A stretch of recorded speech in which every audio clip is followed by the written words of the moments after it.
Welcome to another episode of The Mindful Companion. My name is Dr. Oluwatobi Awoyemi, and I'm so excited that you have come back for more. What do you want from us? Like really, what exactly do you want from us? When we marry each other, you call it a sin, an abominable act. And when we marry the opposite sex, it's deception. So tell me, what is left for a gay man or a lesbian woman to do? What is left? What exactly do you want us to do? If you are a gay man marrying a straight woman soon, or a lesbian marrying a man soon, please invite me to your wedding. I will come. I will come with my best agbada. I will spray you money. I will dance. I will eat. I will celebrate you, me and my crew. No, not because I think marriage will fix you, because heck no it won't. Not because I think you will be happy, because most likely you will be miserable. But because I know that either ways, you are damned. Yes, either ways you are damned. Because in the world we live in, especially the African world and homophobic societies, they have made it clear that there is no version of you that will be accepted. Not if you are honest, not if you are pretending, not if you are silent, not if you are confident, not if you are bold, not if you are timid. There is no version of you that will pass their compatibility with life test. None. It's a wasted effort. So if you decide to marry a man as a man, or marry a woman as a woman, or marry the opposite sex, you come out at the end a liar, an abomination, a sinner.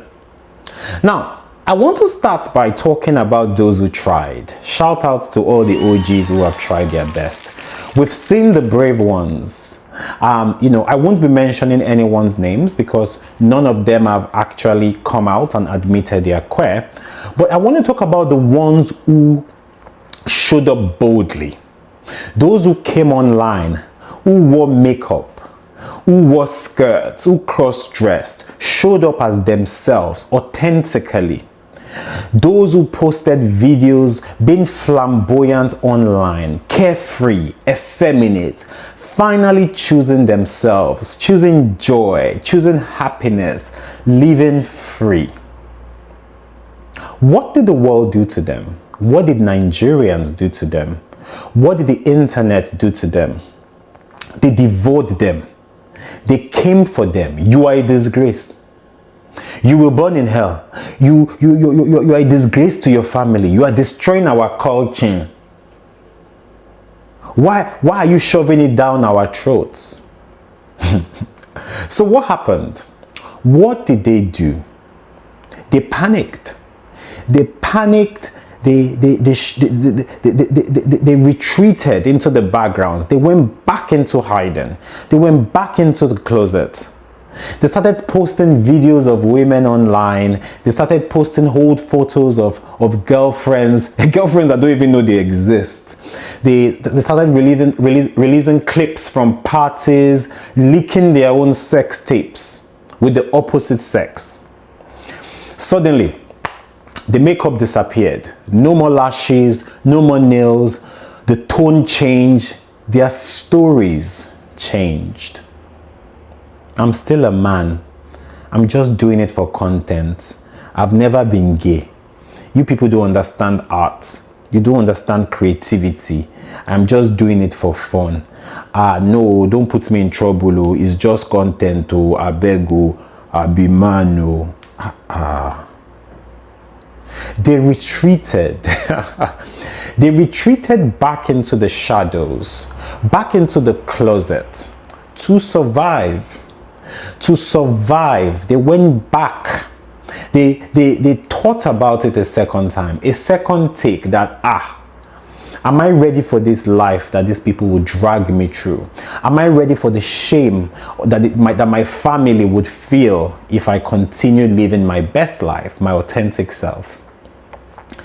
But let's talk about the irony. The same people who told them to act normal, the same people who told them that that this is a sin, now started mocking their performance of straightness. He's trying too hard. Hey, he's still gay.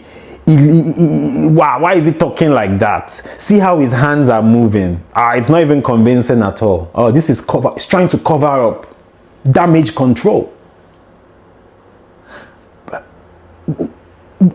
Which is it? Which is it? Do you want them to be themselves? Nails, lashes, hips, lips. Do you want them to be themselves? To cross-dress, live their authentic life, love who they love? Or do you want them to lie for your comfort and marry the opposite sex that you expect? Which is it? Because from where I'm standing, it's like you don't want either of it. You just want them gone. That is the fundamental. You want queer people gone because you don't believe that there is space for them in this world. Homophobes, they don't believe that there is space for queer people in this world. And I want to say this clearly and without shame, that I have been married to a woman before, and it makes this sort of conversations really difficult because my previous marriage to a woman is public story. I don't hide from it. It is part of who I am. And I have done the work, the healing, the accountability, and the reconciliation needed. So when I talk about this today, I am not justifying anything. And I'm not having this conversation from a moralistic lens. I've lived this. What I am doing is naming something I've always seen, that queer men, that lesbian women are set up for failure no matter what they choose. Lesbians are set up for failure no matter what they choose. Gay men are set up for failure from the lens of the world no matter what they choose. Yes, harm will be done. Yes, women will be hurt when gay men marry them pretending to be straight. Yes, men will be hurt when lesbian women marry them, have children for them, pretending to be straight. But this isn't about excusing it. This is about exposing the cultural structure that built this harm in the first place. Because even after the truth, even after the apology, even after the silence, we are still damned. This is a double bind. It's a double bind, a psychological trap.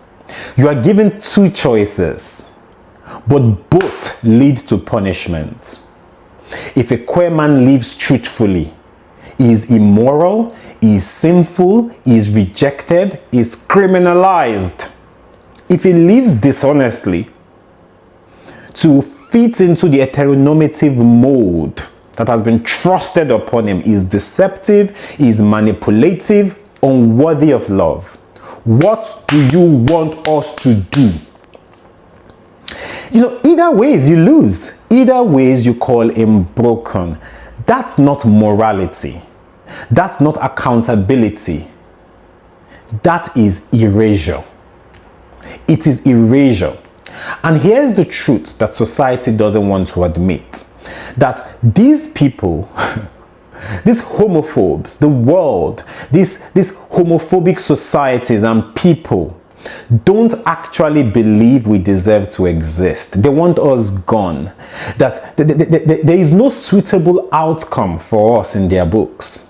No matter how we play our cards, no matter how much we listen to them, there is no suitable outcome. Because if we are happy with each other, you call it an abomination. if we try to find love in a world you approve of? Deception. So what do you really want? I know what you want is for us to disappear, but we are going nowhere. We are here. And that is why queer people grew up trying to survive the impossible. Take home message: trying to survive the impossible. You learn to be two people. You learn to lie with a straight face. You learn to date the opposite sex because you are tired. You are exhausted of being called a sin. You learn to apologize for things you never did just to calm the storm. And when that doesn't work, you are accused of hiding, of being fake, of ruining someone else's life. While growing up, I've heard many stories of queer people who committed suicide. And the moment they are gone, their families and the internet and society will say, they should have just come out. We would have accepted them. We would have loved them. There is nothing there. Why take your own life? It is a lie. It is a lie. The ones who are left, are you accepting them? No. It is a lie. It is gaslighting.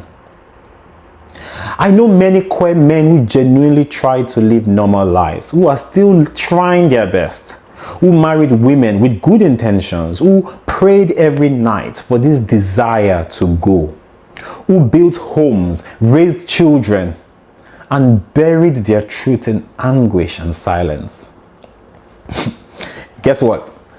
When it all fell apart, the world didn't blame the system that forced them to pretend. They blamed them. The world never takes any accountability. It's always the people involved. And this is not to play victim mentality or not to advocate victim for queer people. We are. However, this is about shining some light on the systems and structure that allow all of this to happen. Why did you ruin that woman's life? Why did you ruin that man's life? If you knew you were gay, why didn't you just stay single? Why didn't you just marry someone else who is gay? But when we say, okay, I'm gay, this is my boyfriend. Oh, this is my girlfriend. It is still an abomination.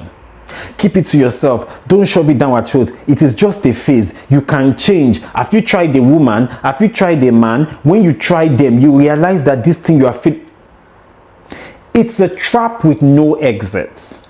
And in that trap, the sad part is that they expect you to find peace. They expect you to be happy. Because if you are not happy again, they're like, why are you not happy? But when you tell them why you are not happy, it is not acceptable. And this isn't just about marriage, it's about existence. It's about a world that only knows how to love what it understands and destroys what it cannot control. It is about the emotional genocide of queer people. Not through weapons, not through bombs, but through shame. It's about the double standards. It's gaslighting through the constant daily reminder that no version of you will ever be good enough, even though we will give you the impression that you stand a chance.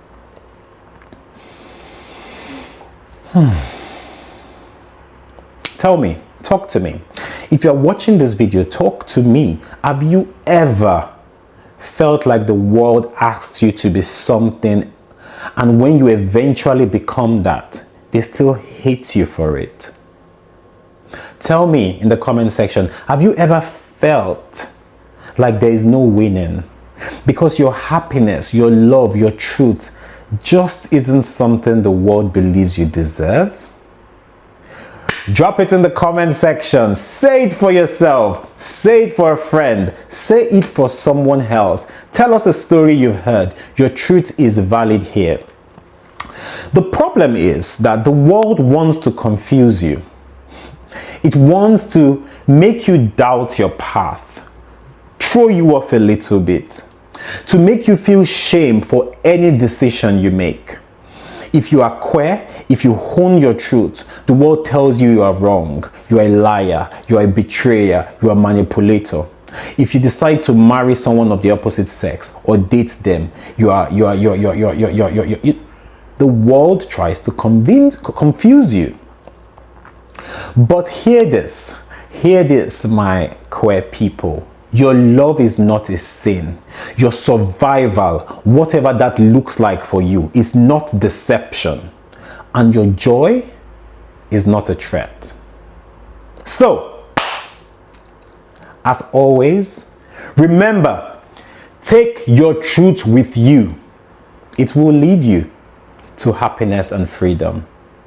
And if you won't take your truth with you, invite me to your wedding.